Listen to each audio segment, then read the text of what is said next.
Did you know that more than half of all American workers say they're dissatisfied with their jobs? Well, you won't find any of them here on this podcast. Hey everyone, and welcome to Between Tides, where each episode explores fascinating careers and the people who make their lives better through their work.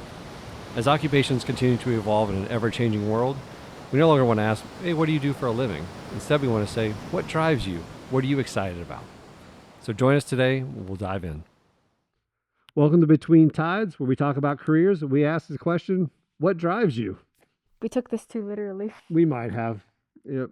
So welcome you all back to the Between Tides podcast. Today we have Jack Neff with us. Jack, you can correct me if I'm wrong on your title, but I always think just racetrack instructor.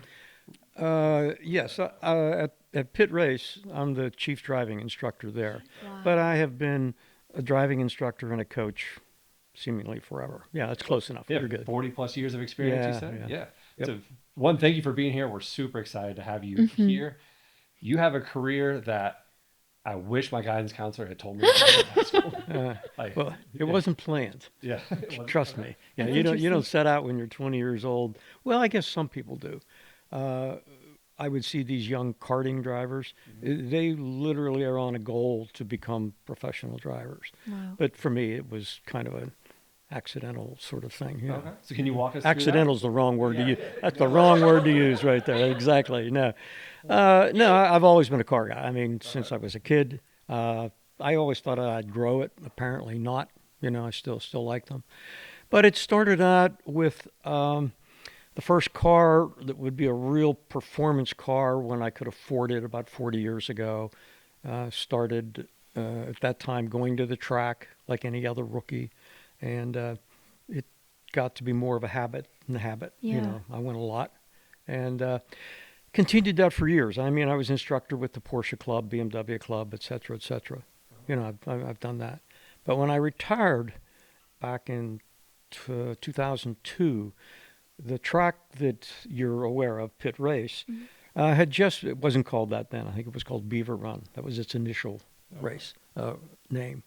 That had just opened, and that's where I started to volunteer and then end up working. I mean, I'd say working. It's always been a part-time job, but it's the best retirement part-time job on I earth. love You know? that. I made a note. I was like, that's my retirement job. Is it? Yeah, it is. I mean, anyone, I don't care if you were a golfer or whatever it is you did, that's what you'd hope to do from a retirement standpoint. Yeah. And it's been a surprise. Yeah. That's why I don't know if I'm going to offend you with this next statement, because I know you arrived in the GT3, which I'm also jealous of. Wait, you Okay. did? Yeah. I gotta see I'm it. a car guy too. Okay. So 2 years ago, I got to take my boys went down to Bowling Green. Got to go to Kentucky. Oh, it's a Corvette plant. Yeah, see the Corvette Museum, the plant, and the guides that take you around. They're all retired. Yes. And they know the full Corvette history. They have such a passion for it. And they're like, and then on the side, they get to break in all the new Corvettes. Oh, Each Corvette, I think, Yes. is driven like 500 miles just to put everything through the specs. wow. And I had this sweet old lady, came, like, up to here to me.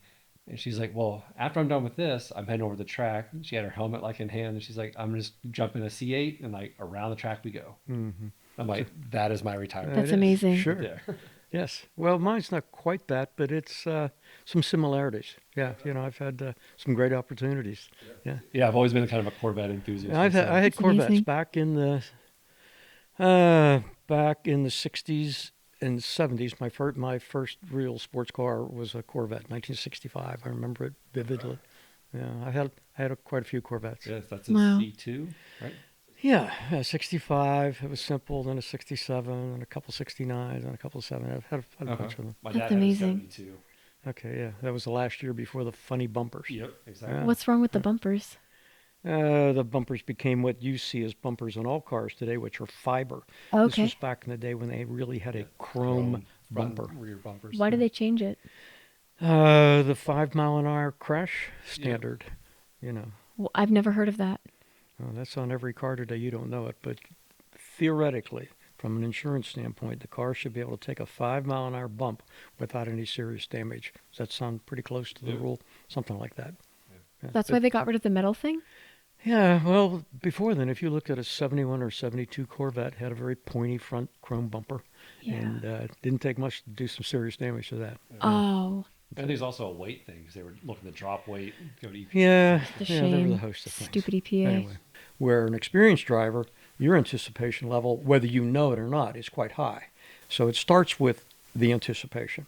When you're driving down the Giant Eagle parking lot, whether you know it or not, you're looking for backup lights to come on a car. Mm-hmm. A 16-year-old doesn't do that. They don't know that. So anticipation is one of the greatest preventatives from an accident standpoint. But what we teach and what I taught from a defensive driving program is car recovery. Anyone with two eyes will obviously, in a car, avoid an object, a ball, the person, the other car. I don't have to teach you that. You'll do it. But how you recover the car after you make that move, that's the trick. That's what we teach people. Wow. So defensive driving involves how to recover the car. So in answer to your question, someone with great anticipation and the ability to recover. I mean, that's really what we teach to all different corporations. Mm-hmm. Yeah. What kind of recoveries do you do? Because I know you know wet conditions. Can you do ice or snowy? We had a car that has outriggers on the back, which makes the car feel like it's on an icy bridge. You know, so we can teach icy driving on a 90-degree day. It doesn't make any difference. But most of the activities that we teach at the track involve at speed, 30, 40, 60, 70 mile an hour avoidance between cones, objects that come out. One of the exercises is called swerve to avoid, where as the car approaches it at about 60 mile an hour, the instructor simply points left or points right, and they have to maneuver around the object. And it's like a real world miss, so to speak. Yeah. So hope that answers your question. Yeah. And then what makes a good, this is going to sound so stupid, what makes a good fancy car driver or like a good race car driver? Race car driving. Well, race car driving or high performance driving doesn't even have to be racing. All the clubs, Corvette Club you mentioned, BMW, Porsche, they all have performance weekends at tracks. And this is where people go out, usually with an instructor in the car, and they learn high performance driving on a real racetrack. And the advantage of a racetrack is everyone's going the same way. Typically, there's a lot of runoff. So racetracks are typically very, very safe. The most dangerous part of the weekend is the drive from wherever you live to the racetrack. So that's high performance driving. The next step, and we talked about this earlier, is race car driving. I did high performance driving and instructing for years, decades, before I ever had the opportunity to truly race a car. So you're now on the starting line with 30 other cars that are similar, and it's really ups the game. I can say that. It changes things completely, you know. So It sounds crazy. yeah. Anyway, go ahead. Yeah. This may be dorky, but I want to stop for a moment and we're going to throw out some names. You can just say whether you've driven it or not. So we'll start with some American muscle and then move down the list. Okay. But we have Mustangs. Several guys, friends of mine, have Mustang GT 350Rs, which is probably a Mustang other than the current car that's in production, the GTD, which I haven't seen one of those yet, but I do know a guy who has one, but I haven't seen it yet. Okay. But yeah, I've driven a number of Mustangs. Camaros? Yes, same thing on the Camaro line. Yep. Corvette? Oh, I own 7 of them. Fantastic. Wow. Owned, not owned. Oh, Oh, dang. past tense. That was impressive. Not- It's still cool. We'll be hanging out later. No. BMW. I've had 7 or 8 BMWs. I don't Amazing. remember exactly. Maybe more like a 3 Series. You go to like the M5. They were all 3 Series. All 3 Series? Okay. Yes, they were all 3 Series. Wow. All right. Mercedes. I've owned AMG. a couple. They were not AMGs. Okay. No, I had a Mercedes sedan back in the 80s, and I had one of the first Mercedes SUVs, you know, a 450. Yeah, so I've had a That's couple of those. amazing. Yeah. Jaguar. Unfortunately, I have driven one of those. Unfortunately. I'm not a British car fan. I hope not to offend too many Okay, people. that's all Oh, you're That's fine. Maserati. Yeah, that's another kind of a quirky car. You know, can't decide whether it's a luxury car or a sports car. Yep, I agree. Audi? Yep. Yeah, I own a brand new one right now, as a matter of fact. Yep. I've owned a bunch of Audis. I have a new RS3. Okay. That's a little the little A3, but with an oddball 5-cylinder engine. Yep. Yeah. GTR. Driven them. Yeah, driven them. It's like a performance car with velour seats. What is velour? Velour is, you know what a velour seat is? No. Think of it this way. It's like a comfy living room chair. Yeah. Yeah. Okay, I was thinking the opposite, so that makes a lot of sense. Okay. Okay. Next one, I'm going to pause and ask, how do you say that? I know how to not say it. Okay. Porcachi. I get shot in the head for that one. Porsche, isn't it? Yep. Porsche. Uh, So this is what I was going to ask is, so all growing up, I feel like there's two camps. You just say like, oh, I have a Porsche. oh, Like, I if you- can answer that for you. Yeah, but Yeah. that's a Porsche, or I own a Porsche. If you To own me, it, a it's Porsche is different. a car, and a Porsche is a stripper. I mean, it's kind of like It's the a pretty difference. good way to put it. Yeah, I mean, it's just Okay. my own opinion. All right. Yeah, Porsche I've also owned, sounds fancier. I never liked the A on the I end. didn't either. Hot Yeah. take. I've Okay. owned. Do you always say Porsche? I just say Porsche. Do you? Okay. I actually I love say that. Wow. Porsche. I've had a few of them. Yeah. That's- 3 GT3 RSs, Yep. and a couple GT3s. Yeah. God bless you. Yeah. Ferrari. A Ferrari is. I couldn't use it as a daily car, but as a track car. They're really, really on caffeine. The car is great to drive. I think if you're a professional or somebody with some skill, and for a rookie, it could be a very dangerous car. Very twitchy. It's- Not that that's a bad thing, but yes, I've driven a number of them. Switching and high revving, right? So, They scream. They sound great. Why is it not good for a commuter car? Like if I owned one and I only went 40 miles an hour every day. You wouldn't want to drive a Ferrari. Really?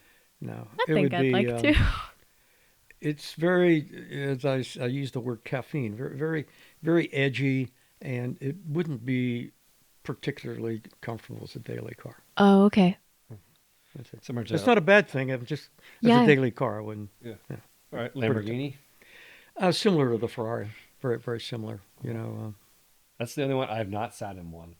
What? But I know they're low. what? The Lamborghini. Oh yeah, there was maybe you've seen this to the track, and they go all around the country called Extreme Experience. Mhm. These Yeah. people pay $300 to get 3 laps in a Wow. supercar, and they always had Lamborghinis and Ferraris and so on there. They came to our track probably 10 years ago for the first time, and I instructed with them for maybe 8 of the 10 years, and it's a tough day. You may say, you're getting paid to Yeah. ride in a Ferrari or a Lamborghini and so on. Very stressful day. I don't do that anymore. Okay. Can I ask what about it was stressful? Well, the people are paying you. The citizen walks up, pays $300 to go 3 laps. So as an instructor, you have to put this in perspective. You're going to get into an extremely fast car with an absolute stranger. You don't know whether they're going to drive around the track in a cautious manner Oh, or jeez. a ridiculously dangerous manner. Just tail that thing. Oh my gosh. Most of the people were bordered on the cautious end, Okay. but it only took one or two screwballs Yeah. to scare the daylights out of you. Yeah. Okay. Yeah. Oh, that sounds terrible.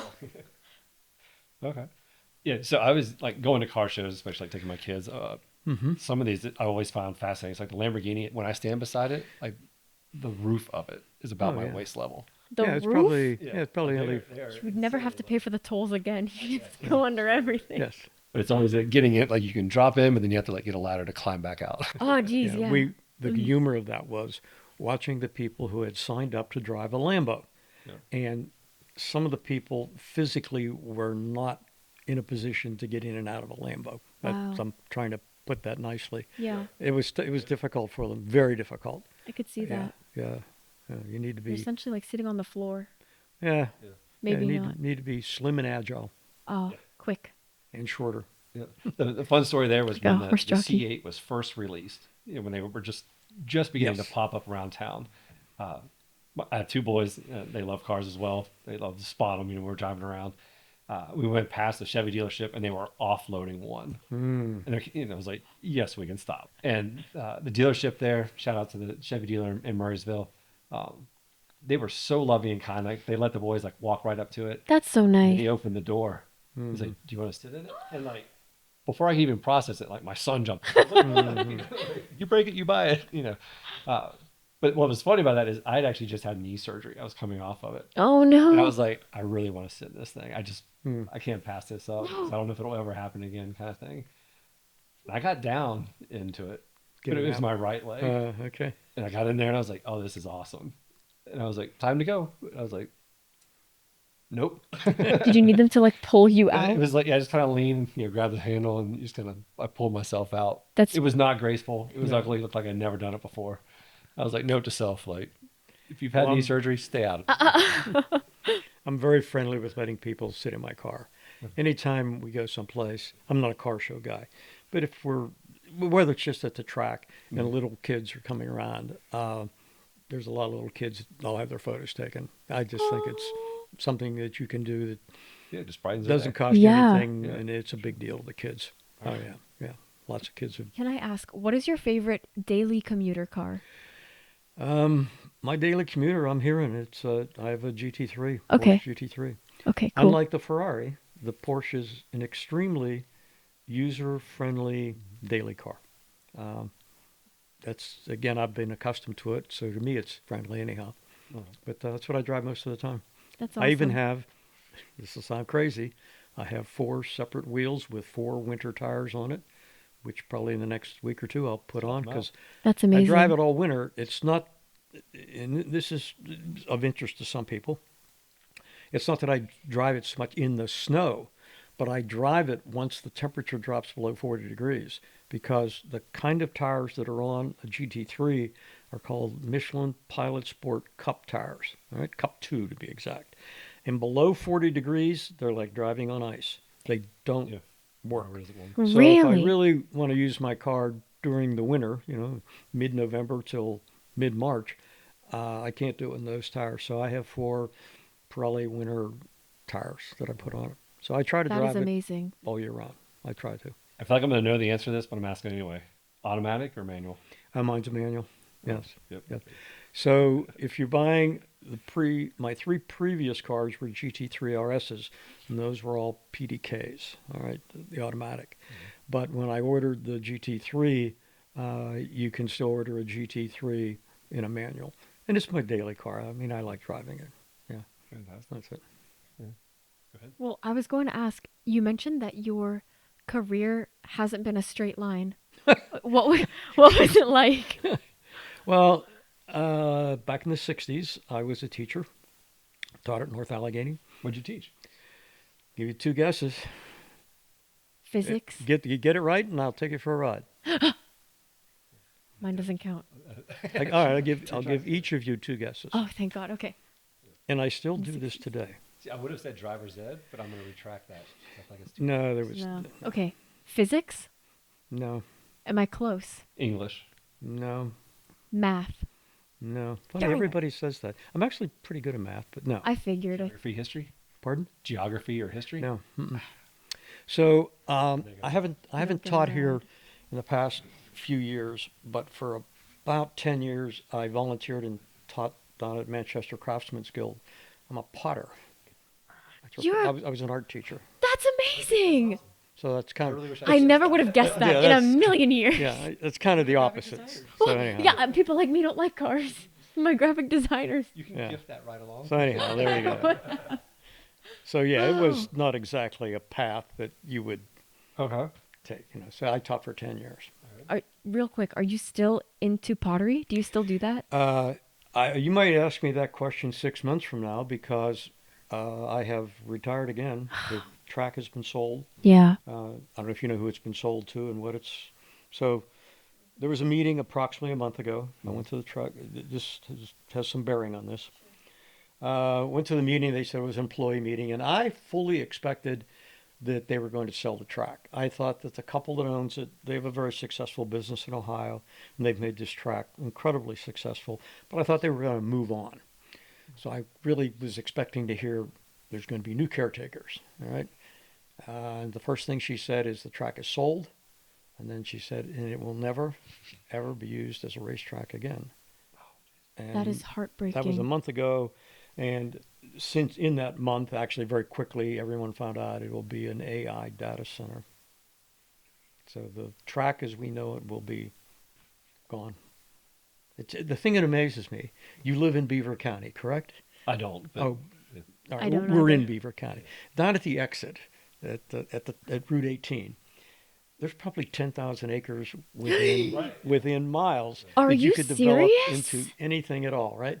And they chose the 400 acres on top of the hill, the existing racetrack. Why? is that like you think they're going to actually use a track for like AI and self-autonomous like They're driving? not going to use the track Ah, at all. From again, don't take me as the quote authority, but I can only repeat everything I heard. No, it won't be used as a racetrack. The I security hate on top that. of the hill uh, Security. probably is a big deal. Hmm. A big power substation very close. Um, Oh, it's bummer. yeah, of all the things, yeah, that was a surprise. Sure. Yeah, I that want was you to know I learned that this place existed maybe 30 days ago, maybe. yep. I hate that it's closing. I'm so Yeah. mad. Well, you're not alone. It's always amazing. We would have an open house or Pittsburgh Vintage Grand Prix held its half of its season up Yep. there, half its races up there. People would come up there who lived in Elwood City Hmm. and didn't know the track was there. Yeah, Used to surprise the heck out of me. I You'd see believe it. people that they didn't know it was there. Yeah. Yeah. It just as we were discussing all this, like I had all these ideas about the track, and then you had to find Mm. out it was sold. It's unfortunate. Well, the day tomorrow and Sunday will be the last days. our last weekend there, and then 2 days in November I still do police training. We have two more police state trains. We train evoc driving to police. Yeah, that's another type of training. Yeah. You said Uh, evoc, evade. evacuate. For instance, to be able to get in, get out, evasive maneuvers. Oh, wow. Right. We're not allowed to teach the pit maneuver, though, if you know what that is. The Yep. precision immobility, PIT, precision immobilization technique. Why are That's you? what it stands for. You see them on videos all the time where the police come up behind it and spin the car in front. But you're not Why? allowed to teach that in Pennsylvania. No, not Why? Why are you not allowed to teach that? They just ram you. It can be. Yeah. It has repercussions. That's for sure when you do it. Hmm. But anyway, so the track is done effectively this weekend, and then we have a couple police training dates in November, and it's over. By the time this broadcast is probably out, Right. it'll be R.I.P. done. It's sad. Well, you can't anymore, but assuming when the track was open, could Mhm. I bring my Subaru Outback and Yes. do the works? Are you Actually, yes. serious? So Oh my we ran a gosh. program this past year. It was called Driving 101. All right, and it was the first Monday of each month, and it was designed specifically for rookies. All right, we really didn't want people taking the course who had track experience. So they were all similar. You would have fit in perfectly, Yeah. and a Subaru would have been just fine. However, at 101, several people showed up in new C8 Corvettes and Mustang 500. I mean, Yeah. but the majority of the cars were a BRZ, which is the combination Subaru Toyota car. Yeah. That number of Subarus. What else? Maybe a minivan? No vans. Oh, dang. I don't know. No vans and no pickup trucks. But other than that, it was a very, very successful program. It It would sounds like sell it. out immediately because we could only sell as many spaces as we have instructors. Mhm. So it was limited to 20 because we'd have 20 instructors. So everybody had a rookie, or every rookie had an instructor in the car with them. It was a great program. We were a victim of our own success. It worked great. And last Friday, because today's yeah, I'm getting my days straight. Yeah, last Friday was the last one of those we did. Yep, Hmm. that was it. That is a So shame. you could have. Now I'm just going to have to be a danger, a menace to the road. Keep doing my thing. All right. Remember, I was down in Daytona, and they had special events where like they would open up the racetrack there, and you could take whatever out. And Mhm. I know there was one guy that was like in a bus that was trying to do it, A bus? and it was like you won't make the bank, like it'll just. The track is incredibly steep. Yeah. I've driven on Daytona's track. Have you? But more importantly, I've walked on the track. In Yeah, try to when it walk up wasn't the in bank. use.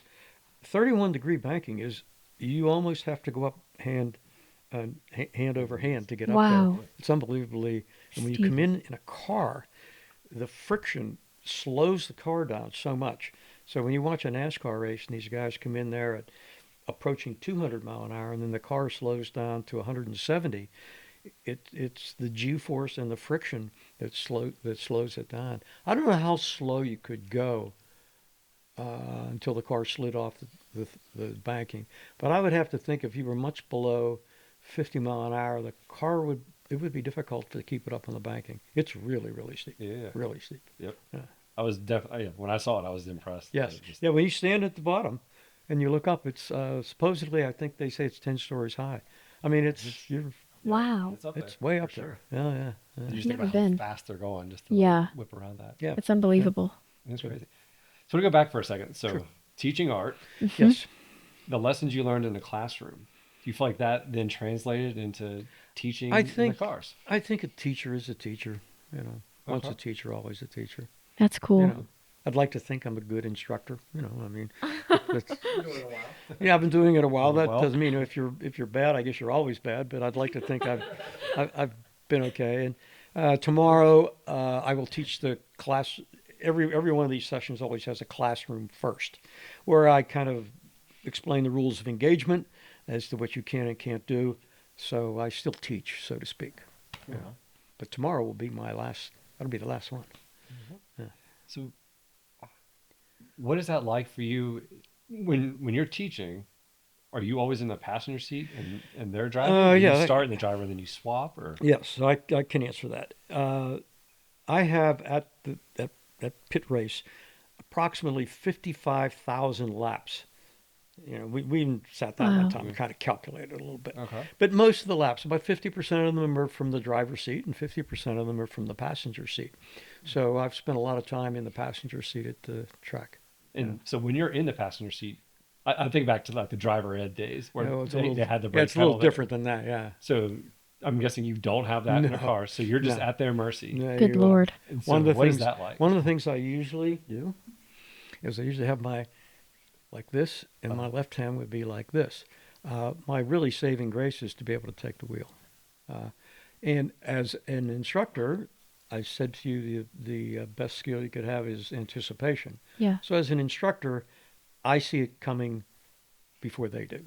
So if I'm telling him to keep to the right, and he's not, I will keep to the right. I'll How do that. embarrassing would that be for so I somebody spend a lot to? of time in the right seat. It's a little That's right. And warning isn't the word.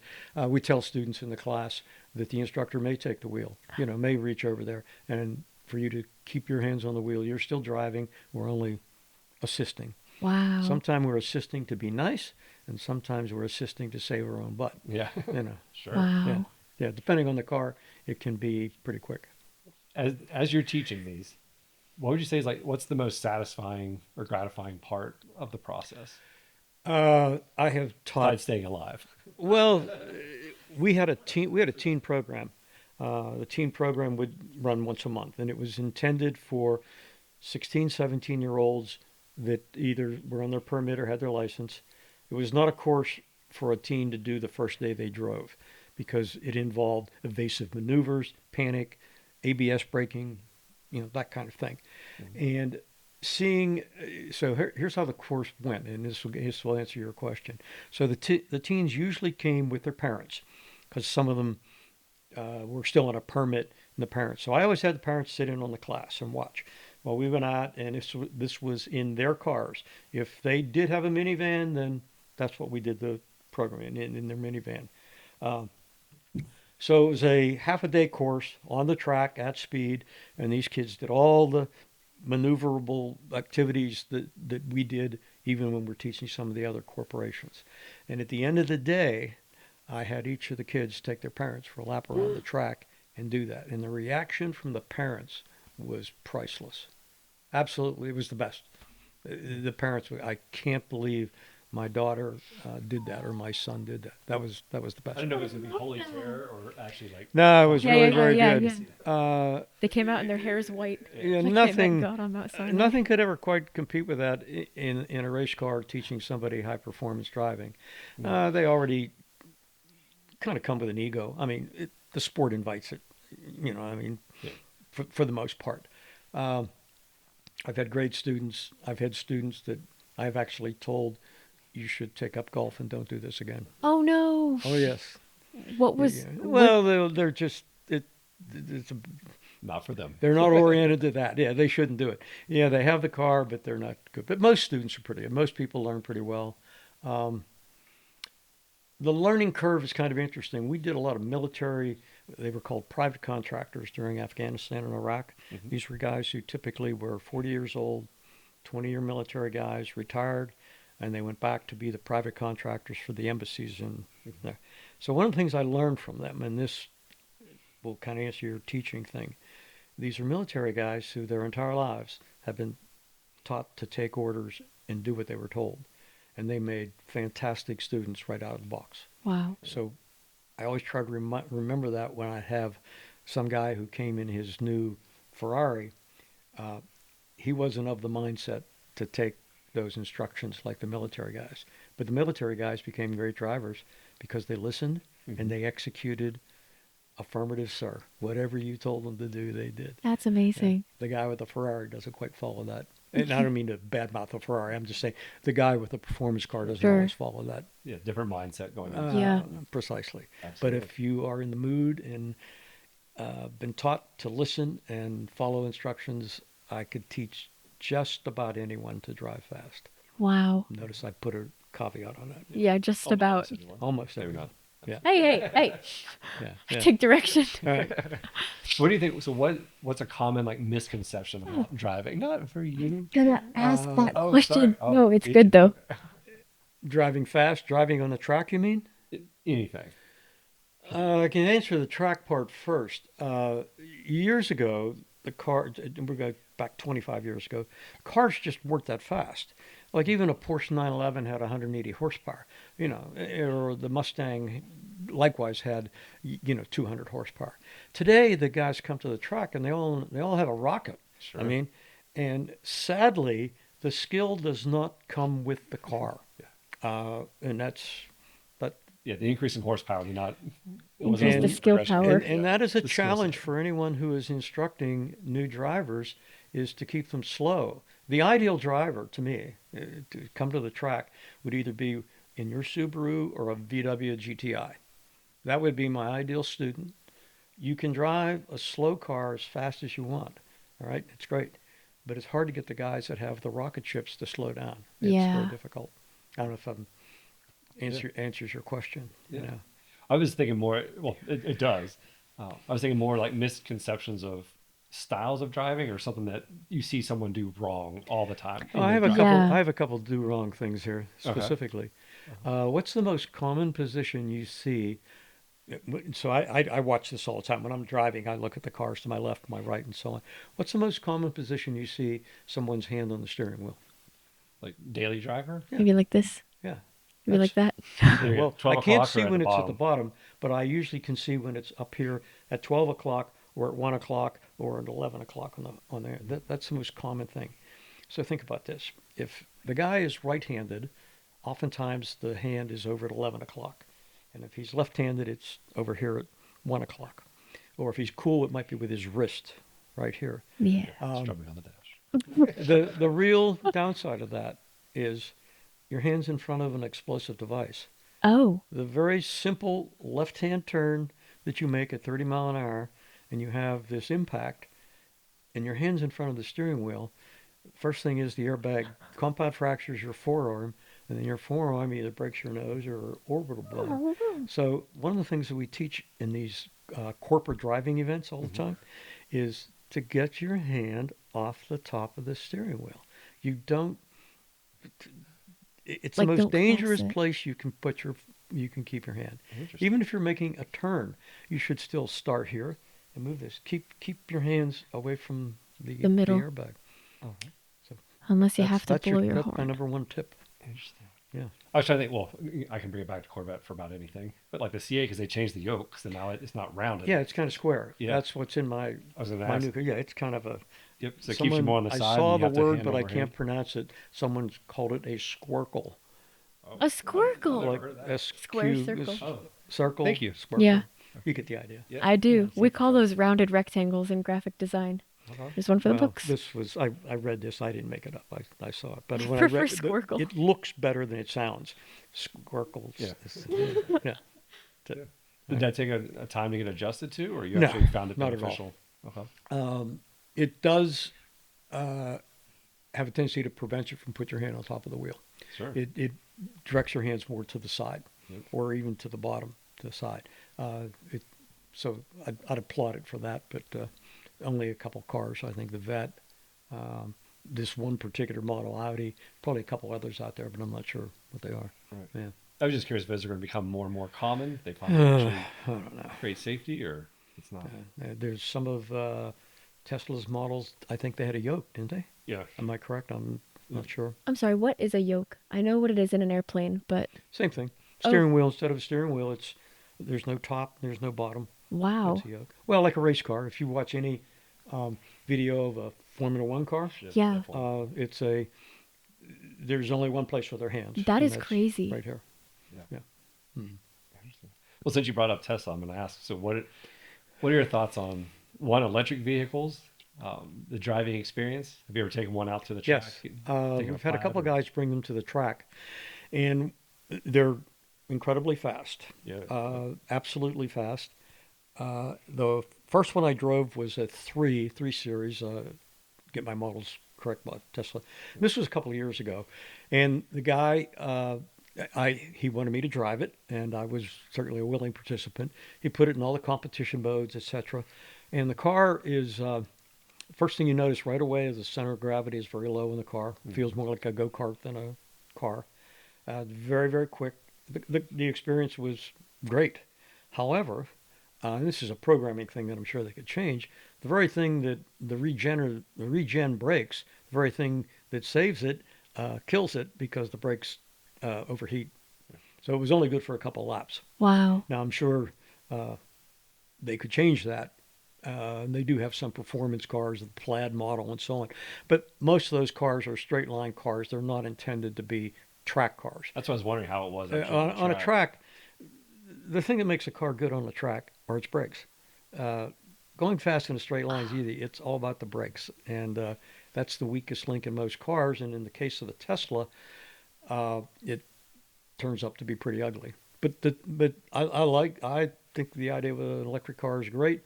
But right now, with the current administration not doing anything to promote charging stations, that is a real limiting factor. I mean, there's a lot of people that they can drive an electric car in the neighborhood and around Pittsburgh, but to drive the car from here to Nevada definitely presents a problem.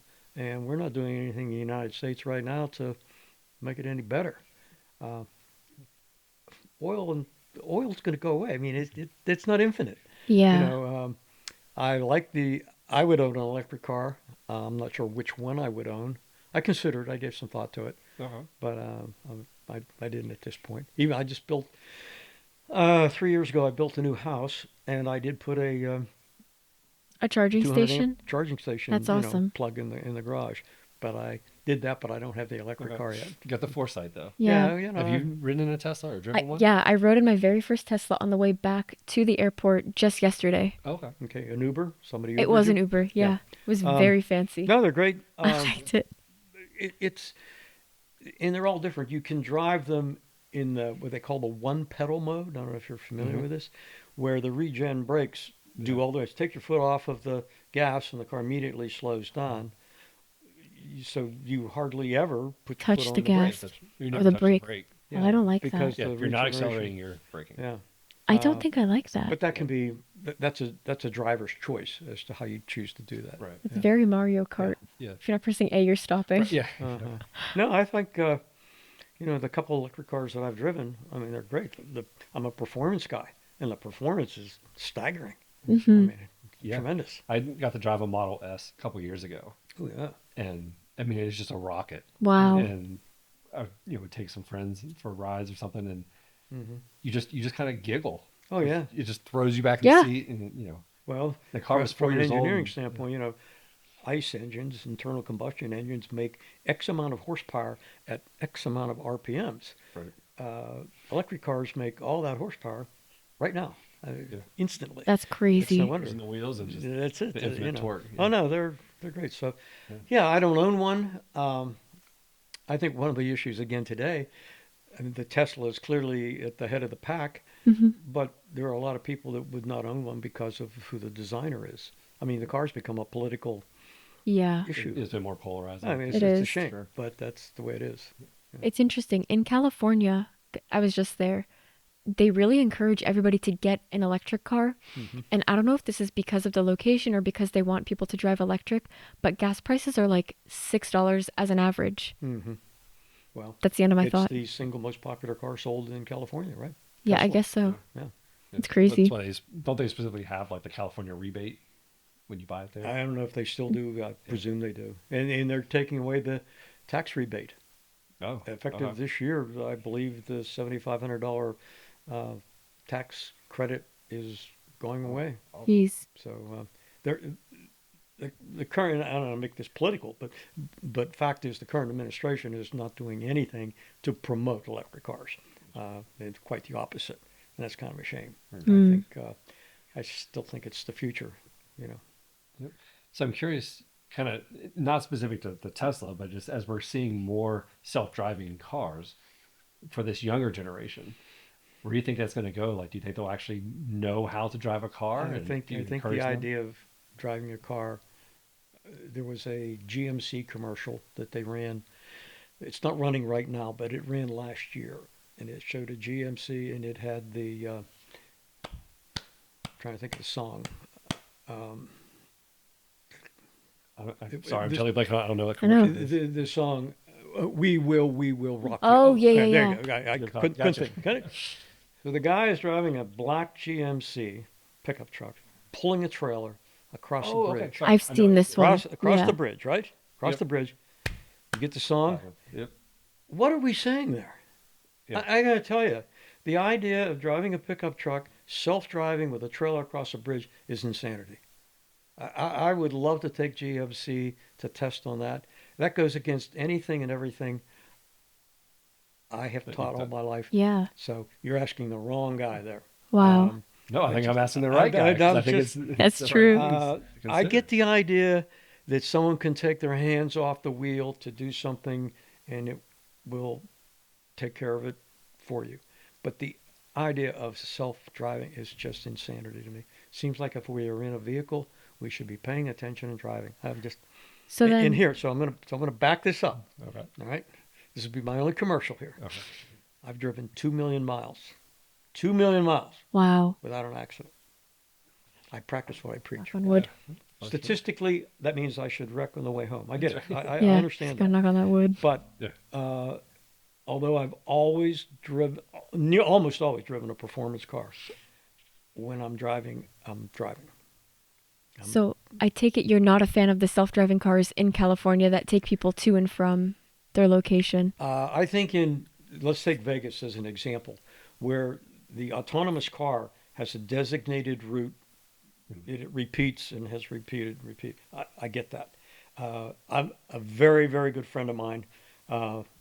Michael, if you hear this sometime, you know who I'm talking about. He works for an autonomous car company. He's one of the drivers who goes out there and logs miles. That's really cool. Miles. And in certain situations, for instance, I think an autonomous truck on an interstate, that's a perfect environment. It's such a predictable environment. The safety margins is probably safer than a sleepy driver. I mean, from that standpoint, there are places for one. Just not everywhere on the public highway. I mean, I can, like I said, Vegas, around an airport, those places where it's a thing. So the reason we teach, I told you, so wait, let's go back here. Yeah. So I told you most of the autonomous car companies in Pittsburgh all took our defensive driving course. Wow. Because, remember, the only time the driver who's behind the wheel is permitted to touch the steering wheel is if the car fails to do some program maneuver. So think about it. He is avoiding something, and that's why they send them to our course. Mm-hmm. But they log in miles and miles and miles. Our brains are really pretty smart, and they've got a long ways to go. I think all the companies, and someone could argue this with me, they've all got to this 90% level. All right. Name an activity. Name a sports activity. I don't care what it is. Getting to the 90% level is one thing. Getting the next 10% is really tough. Yep. Yep. And that next 10% in the autonomous car world is a long way big off. difference. It's the next 10% is real tough. That's, I think what you do sounds amazing. And again, I'm still partially upset at my high school guidance counselor for never mentioning this. But for the person who has to sit there and can only touch it when there's a correction needed, I just feel like that would be the most stressful job. Oh, It's like you just constantly waiting for something immediately to happen. bald. Come Yeah. out of the car, no hair. Yeah. So scary. Nope. Yeah, well, But- that's what Mike does, and the drivers. I don't know all the exact rules, but their hands are always very near to the wheel, and they have to be prepared to make a maneuver. And part of it comes again from anticipation. If he is really a good, experienced driver, he should anticipate and know that his autonomous car will correct it at a certain point. And if it doesn't, that's why he's there. Yeah. You know, For so sure. goes back to the thing I said first. Anticipation is a Yep. big deal. So if race car driving, it's even a bigger deal. Mm-hmm. Now you're anticipating what's the car in front of you doing? What's the guy behind me? What's the guy to the left and the right? What has he done the last 3 times at this turn? Can I get by him? I mean, so it's a anticipation game. Sure. Stakes are just a little higher. Yeah. So here's when you made that transition then from teaching into all the instruction you do now with driving, Mhm. what were those steps like? Is it just because you've always liked cars and you were at the track, or like how did you increase Oh, your knowledge base and then be able to instruct? There was certainly never a plan, you know. I mean, I can tell you, well, I was an instructor with the Porsche Club for years. We do these events at the track. So you go to Mid-Ohio or Watkins Glen, wherever the track was. You were there to assist the new driver and teach them what you could. I never had a plan to do it as a living, but when I retired and the track that is now closing was really just in its growth period, that's when the military came there at that time, private contractors. You think of Blackwater, that's the one that was most notorious, but there were other companies like it. So when we taught those guys, that all of a sudden became a 5-day-a-week job. I mean, it became a serious job of training, and that did a lot to expand my chops. I can tell you that it was life changing from a standpoint of instructing, but then it just became more and more intense for me. The track at that time only operated during the day, and that's when, with the track owners who owned it at that time, I started these evening classes for guys who had high performance cars and wanted to learn how to drive. It was kind of an off the wall thing how it began. So on Monday I would call these 6 or 7 men, and most of them were executives that had new Porsches or new Ferraris and so on. And I'd say, hey, Wednesday's weather looks really good. We could do Wednesday night. And I would get these 5 or 6 guys there, and 5 guys became 6, and 6 guys became 8. And we had these evening driving experiences. And that's when it became almost a business. Am I answering your question? Yeah. It went from like a casual thing to, by God, you can actually make money at this. Yeah. You know. I was thinking more. I was also, my mind now goes to like, if Michelle was like, I want your job, assuming that there was still a track and everything else is there, what does she need to do to become what you do? You would need to do all of the seat, in this business we call it seat time. Mhm. All of the seat time you can get doesn't have to be in a performance car. For instance, a lot of the seat time that I did was in a Ford Taurus or in a Chevy Caprice when we were doing the military. They were ex-police cars. Yeah. So you'd need seat time in terms of gaining driving skill, and then you need seat time in the right seat as an instructor. It's amazing what you learn from the right seat. Trust me. You know, I try to tell guys who want to become instructors, a lot to learn from the right seat. Mm-hmm. And so to guide you down that path, you would have to have somewhere in your genetic makeup that you're a car person. I think that's, you know, male, female doesn't have anything to do Sure. with it. You need to be a car junkie and want to do this. And I have several, oh, Carol, if you're listening, I have several female instructors. I used to joke with Carol. She was my token female instructor. There weren't very many available to do it, Hmm. but they typically make great instructors. So You know. define seat time. Like if I did want to get into this, would I just need to drive around town and build up my hours like that? Or is it Now you really want to get on the track. okay? And right now, this is one track that's no longer available. So before Pity. before Beaver Run and Pitt Race, so this goes back to the 80s when I was, we'll call it in the infancy of this. I went to Mid-Ohio, which is near Columbus. Went to Mid-Ohio probably 2 weekends a month, and 1 weekend a month probably up at Watkins Glen. So I spent a lot of time going to these tracks and driving, and it was a 2-day commitment. You know, you drove there on Friday, did track all day Saturday, all day Sunday, drove back. It was a commitment more in time, in money. Any given weekend, you would go through a set of slicks. I mean, it was a set of tires a weekend. It's The expensive. commitment. Yeah. Yeah, sure. for When real. a lot of these guys buy an expensive car, I say that's a down payment You're because right. Oh, keeping the activity going is very expensive. So that's pretty much a requirement. The seat time, the driving, then instructing comes later. I mean, I don't know if I'm giving you the. that does A help. lot of time. A lot of time A lot spent of time. behind the wheel. Would it benefit somebody to get a degree in something specific to do this, or does Not that really I'm matter? aware of. Okay. Most any of these driving schools, and in California, there's more of them in here, like the Bondurant School. There's a number of things, but these schools are filled with guys like me.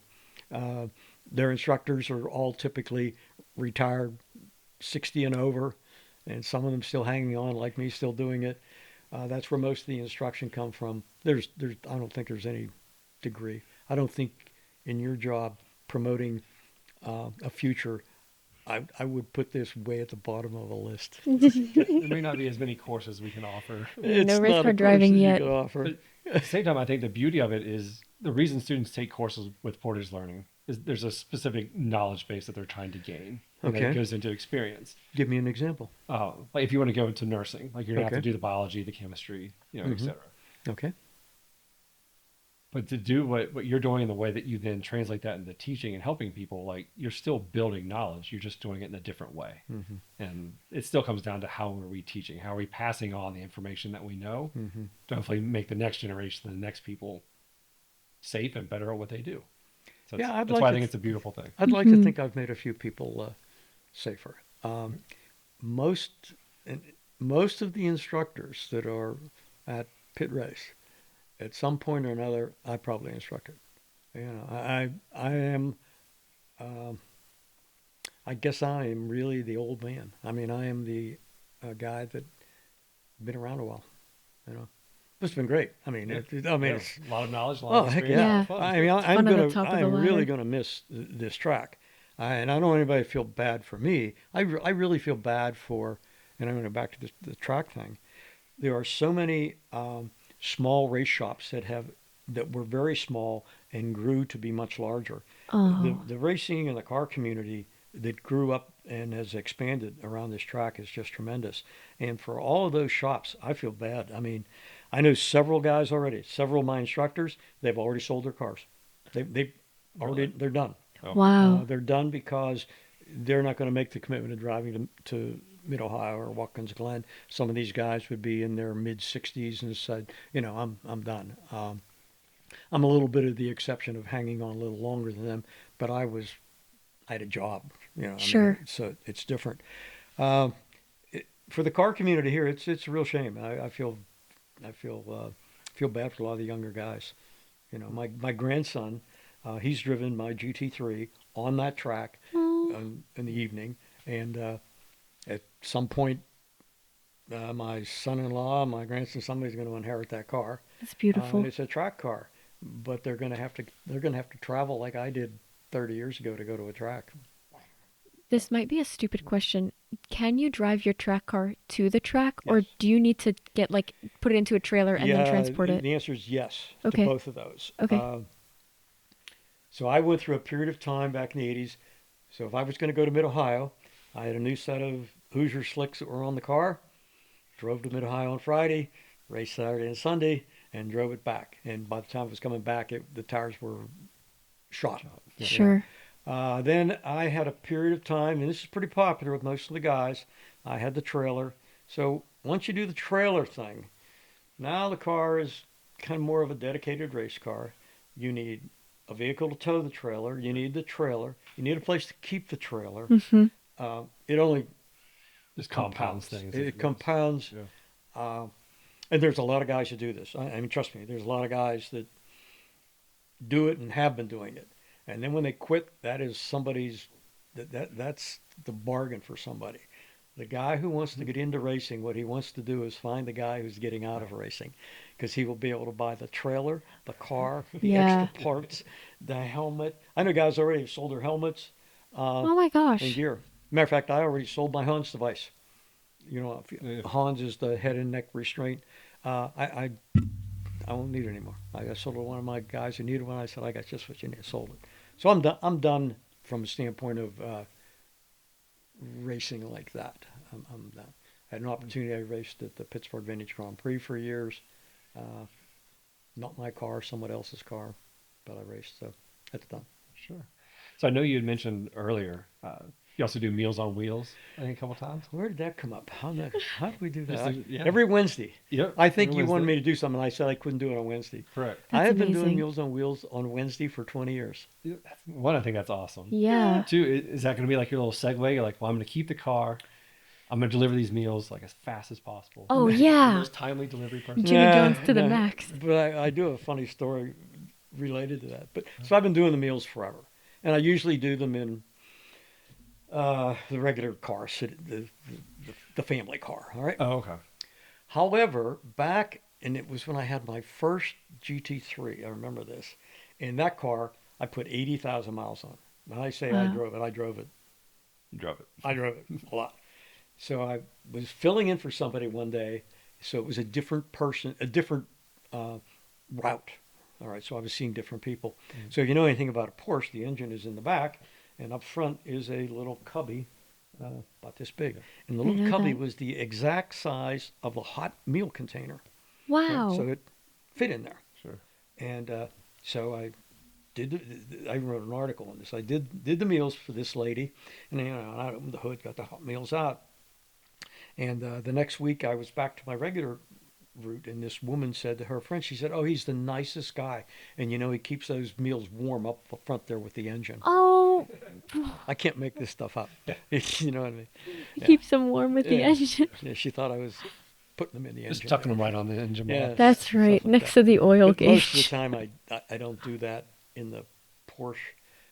Bad image. That bad image. Meals on Wheels in a Porsche. No, you It's shouldn't kind be of clashing. Shouldn't be do that.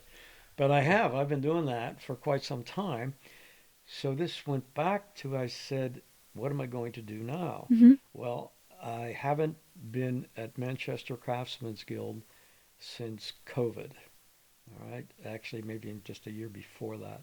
So in my next few weeks, I have to go down and see the guys, and I may go see if they'll have me back. I don't know. Okay. So I may end up Be teaching some teaching. pottery classes. Well, that was a Wow. great place because you're familiar with it, I'm sure. Mhm. Talk about the nursing. There's the Bidwell Center for training and so on, and then the ceramic studio down there is just world class. I mean, it's spectacular. The kilns are spectacular. The whole operation. For a number of years, I helped with the kids. They would come in around 3:30, and I was just an assistant, to help the kids. So I'll have to get on and see. But I need to do something. I need an activity. It sounds like you have teaching in your future. Yeah. Yeah. Who knows? Maybe I was going to say, how did you get involved with Meals on Wheels? Like, what was your first introduction to that? I don't even remember. I really don't remember. It probably would have been around like 2002, 2003 when I started it. I don't remember how I got into it. The first time I did it, once or twice, and then it became like a regular. I'm like the Wednesday guy. So the people that I deliver to, it's kind of funny. Sometimes you are the person, you are the human they see that day. That's so sad. You're it. And they know. They know by the knock. The one lady says, I knocked 3 times. I didn't know that. I knocked 3 times. And I can hear her. She says, Jack, how you doing? She goes, yeah. But you're sometimes the person they see. Yeah. You know, some of them, I know their kids live nearby and they had somebody to check on them. But others, it doesn't take long to figure out that they're pretty much, and it's the same story. They're surviving in the house that they've lived in for the last 50 years. And in most cases, the husband's died. It's almost always the woman. Do the numbers here. You know, it's usually the woman. And they're surviving in the house, and it's gotten narrowed down to the kitchen and one little room right there. Pretty typical. Yeah. It's, That's so sweet. it's a good thing, and it's Yeah. depressing. Kind of has both sides. For to it, yeah. sure. Yeah. Yep. Yeah, I forgot about the Meals on Wheels. Yeah. I appreciate you doing that. Yeah, that's really It's cool. all right. Yeah, it's good. Yeah, it doesn't cost me anything. It's easy. Yeah. So Jack, just to kind of wrap up here is so going from teaching art, which we clearly did not guess. Yeah. Is that right along Yeah, opportunity? I don't know. You guys are riding Nope. the car. Dang it. To what you've done working with police and military, and especially teens, keeping them more advised. We want to thank you for the time and all the effort Oh, you're you welcome. put into that. You're and welcome. Thank you for sitting down and talking with us. Yeah, That this was is really great. Yeah, I had a great time. So Me too. At this point in my life, I never thought I'd be in a podcast. Seriously. Cross that off the bucket list. Yeah. One more thing. I have a couple things on the list yet. Yeah. What's left on your bucket list that you haven't done yet? I will answer that. I want to go to the Isle of Man. My husband and father-in-law. That's on their list too. The Isle of Man Yes. TT motorcycle Uh-huh. races. If you've never seen this, I'm sure it's on everybody's video. I would like to get to the Isle of Man before I die. See that? Do you have any plans to do it? Do you have any plans? Michael, that guy I alluded to in here, he and I have talked about it. We were going to go to England to the Goodwood Revival races a couple of years ago, and that was when COVID hit. So we haven't, we still talk about it. But the Isle of Man, that's about the only thing in my bucket list right there. I'll let you know. Very good. Good luck. All right. Good. Thanks, guys. Yeah, Thank you so much. Good. Yep. For those of you listening, thank you for joining us. Jack, again, thank you for being here. Don't forget to check out our socials. You can add comments and feedback. We always welcome any more creative careers. We love discussing them. So thanks for being with us. Thanks.